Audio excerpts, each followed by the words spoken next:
There was no word in the hive for what Cole's Hope Station was. There was a word for the comet it had been carved into. That word meant resource. There was a word for the metal that wrapped its tunnels. That word also meant resource. And there was a word for the small warm things moving inside it. The things that built and breathed and made noise, and that word meant resource as well. The Cathelka did not see a station. They saw biomass that had not yet been told what it was for. The hive watched through 1,000 eyes and felt nothing that a human would have recognized as anticipation. Anticipation requires a self that might be disappointed, and the Cathelka had no selves. It had nodes and clusters and the long cold thought of the whole. And right now the whole was thinking a very simple thought, the same thought it had thought about 40 other stations in this dark and unimportant arm of the galaxy. The thought was, this will be reclaimed by the next cycle. The directing node had been given a sound by the humans long ago, and a record the hive had absorbed along with the crew that wrote it. The humans had called it Thresher. The hive did not understand the word and did not care to. A name was a thing one mind used to find another mind in the dark. The Kethelka were never in the dark from each other. They had never once needed to call out and wonder if the answer would be true. That was the thing. The hive did not know it had never been lied to.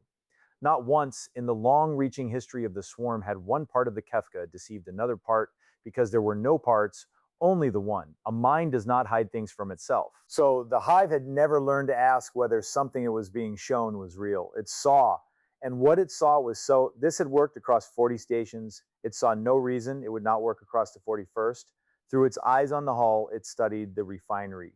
Cole's Hope was ugly even by the standards of the things humans built. It was not one of their finished places, the great spinning drums with parks inside them. It was a working comet, a dirty ball of ice and rock with tunnels bored into it and machinery clamped onto its surface like parasites that had decided to stay. There were ore chutes and coolant lines and great slow processors that turned frozen filth into refined metal. The humans lived in the warm, narrow middle of it and worked outward, and the outward parts were not pretty and were not meant to be. The hive registered all of this and filed it under resource and moved on, because the layout of a thing did not matter when you intended to consume the thing entirely. A cluster of the swarm's lead bodies drifted toward the outer tunnels. They were not large. Individually, a Cathelka raider was a handspan of dark kitten and folded limbs. Unremarkable, easy to crush if you were strong and quick, and there was only one. There was never only one. They came in the tens of thousands, and they did not feel the deaths of the tens of thousands as anything more than a slight cooling of a number. And that was their strength, and the humans had never found a way past it. You could not break the morale of something that had no morale. You could not make it flinch. You could only feed it or be fed to it. The hive noted distantly that 3 of the station's outer ice tunnels were not sealed. Their pressure doors stood open to the approach. Heat bled out of them into space in soft plumes the hive's eyes could see. To a human officer, this would have been a screaming alarm. The front door is open. Why is the front door open? But the Sea Thelka did not think in doors. It thought in volumes to be filled. An open tunnel was simply a faster route into the biomass. The hive felt the cool satisfaction of an equation resolving in its favor and committed its lead clusters inward. It did not occur to the hive to ask why the prey had left the door open. The hive had never met anything that wanted to be entered. Everything the Cathelka had ever consumed had spent its last strength trying to keep them out. A thing that opened itself was, by every pattern the swarm had ever known, a thing that had already given up. 40 stations had taught it this. The 41st would surely teach it the same. Far back along the cold chain of the swarm's reasoning, in the part of the great thought that handled predictions, something registered that did not fit. The retreat of the warm things had been observed. They had pulled back from the outer levels in good order. Without the scattering and the panic and the desperate doomed defenses the hive had recorded 40 times before. They had moved like a thing being arranged rather than a thing being broken. The hive had no concept for this. It had no word, because a word for it would have required the experience of being shown a false thing. And the Kithaka had never been shown a false thing, so the unease arrived in the great mind as nothing more than a number that would not settle, a faint wrongness with no shape. The hive did what it had always done with information it could not categorize. It judged the source, small, scattered, individual minds, the kind of noise the swarm had been silencing since before this comet was ice. And it judged the noise unimportant, and it discarded the wrongness, and it poured itself into the open tunnels of Cole's Hope Station with the perfect confidence of something that had never in its long life had a reason to doubt. It would be reclaimed by the next cycle. The hive was certain. The hive was always certain that too was a thing it did not know about itself. You want me to read that order back to you, ma'am? Because I think I misheard it. Chief Engineer Dana Okafor did not look up from the schematic table. She had a refinery to lose and not much time to lose it in, and Reyes saying things twice was a habit she had long ago stopped trying to break.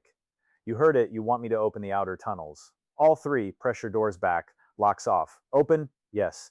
To the thing that is coming to eat us, to the thing that is coming to eat us. Okafor agreed. She dragged two fingers across the table and the diagram of Cole's Hope turned, showing its ugly working guts, the bored tunnels, the ore spine, the coolant arteries, the warm, crowded core where 612 people were currently being walked away from danger by a security force she could have fit comfortably into one cargo lift, and kill the spin gravity in the eastern processing run. And prime, the slush dump in shaft 4, full charge, on my mark and nobody else's. Reyes had been a good deputy for 11 years, and the thing that made him good was that he kept arguing right up until the moment it was time to stop. You're opening the front door, he said, and turning off the lights, and you won't tell me why. That's correct. Peoples are going to ask why. Peoples can ask Captain Solheim when he gets here. Okafor finally looked up, and her face was the face of an industrial safety planner who had spent 30 years thinking about the 100 ways a refinery can kill the people inside it, which was a very particular kind of calm. Reyes, I need you to do the thing I asked instead of the thing that makes sense. Those are not the same thing today. Can you do that for me? A long beat. Then he nodded once, the way you nod when you've decided to trust someone more than you trust your own eyes, and he went to open the doors. The comm chimed. A voice came through with the warmth of an old fire and the static of a long way away. Cole's Hope, this is the freighter Strand of Solheim, responding to your distress call. Dana, tell me that wasn't your voice on the emergency band, because if that was your voice, then today has gotten very stupid very fast. Okafor let herself smile for exactly 1 second because she could afford one. Hello, Bram. It was my voice. It's Kithelka, isn't it? The band said biomass class hostile. That's the polite way the computer says bugs. It's the swarm. A pause on the line, the kind a man takes when he is doing arithmetic he doesn't like. I'm hauling refined ore, and I've got 2 escort cutters that were built to scare pirates, not to fight a hive. I'm 11 hours out at the burn. I can manage without cooking my own crew. 11, Dana, can you give me 11 hours? I can give you 11 hours. Okafor said, you don't have 11 hours of guns. No, she agreed. I have 11 hours of station. That's a different number. She watched the schematic turn. Don't slow down to be careful, Bram. Slow down to be alive, but not to be careful. We'll be here. You always are. It's deeply annoying. The warmth went out of his voice, and something steadier came in behind it. 11 hours, Solheim out, the line closed. Reyes was back, breathing a little fast. Outer tunnels are open. Eastern spine gravity is on a 30-second kill. Shaft 4 is primed and waiting for your word and nobody else's, exactly like you said, and I want to put on record that I hate it. Noted and logged, Okafor said. Get the suit crews staged in the inner spine. Industrial pattern, full vac, the heavy ones with the cutting gear, not the patrol shells. I want every one of our people sealed and warm and tethered before that first door opens to nothing. And the security teams behind the slush line. They don't fight the swarm. She watched the diagram, the long bright thread of the ore causeway running like a throat through the middle of the comet. The only good way in, the way she had spent the last frantic hour making certain was the only good way in. Nobody fights the swarm, Reyes. You don't fight a flood with a knife. You decide where the water goes. He stared at the table for a moment, and she watched him almost see it, almost get there. And then he chose the way good people choose to trust the plan. He didn't understand over the doubt he did. He went to stage the cruise. Okafor stayed at the table a moment longer, alone with the turning ghost of her refinery and the cold thing pouring into its open mouth. She was not a soldier. She had never been a soldier. She had spent her whole life learning the precise and patient ways that pressure and temperature and gravity could be made to do work. And she had been taught, drilled, until it was reflex that the most dangerous thing on any station was never the enemy. It was the station. A refinery had 1,000 ways to kill the people who lived in it, and her entire career had been the art of making sure it never did. She thought about how very strange it was, after all those years, to finally point all that knowledge in the other direction, to take the machine she had spent her life keeping safe and, with great care, make it dangerous on purpose. 11 hours, she said to the empty deck, and she went to watch a hive walk into a building it thought was prey. The swarm came through the open tunnels like water finding the shape of a glass. It meant nothing. The outer levels of Cole's Hope were dark and cold and entirely empty. The docking floor stripped, the loading frames bare, every warm thing already withdrawn deeper in. To a human mind, this would have been the most frightening kind of silence, the silence that means they let you in on purpose. The hive felt none of that because the hive was reading the emptiness the only way it knew how. 40 stations had taught it that prey which abandoned its outer levels was prey that had already lost them. Empty meant broken. Empty meant won. The Thelka flowed inward, and the great cold thought registered a small, clean satisfaction, a number moving in the expected direction, and pressed on. There was only one good way deeper into the comet. The hive's eyes found it quickly, a single wide artery running straight through the heart of the rock, lined with stilled machinery, the channel along which the humans had moved their ore for years. The other routes were narrow, half-bored, sealed, or simply not there. The swarm did not wonder why the prey had left exactly one path open and walked away down it in good order. The swarm did not have a way to wonder that. It saw a route and it filled the route because that was what the route was for. Far back in the predicting part of the great mind, the wrongness returned. The hive had now moved through a quarter of the station and silenced nothing, consumed nothing, lost no bodies to any defense. 40 stations had fought it at every door.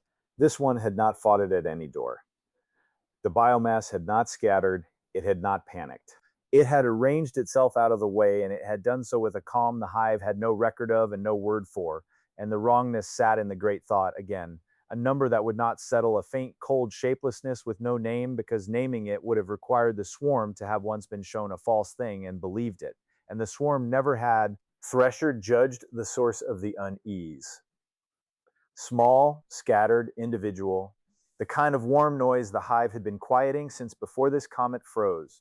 The hive judged the noise unimportant exactly as it had judged it unimportant 40 times, and it discarded the wrongness, and it poured the bulk of itself down the long ore throat of Cole's Hope toward the warmth at the center, perfectly certain, because it had never in its long-reaching life had a single reason not to be.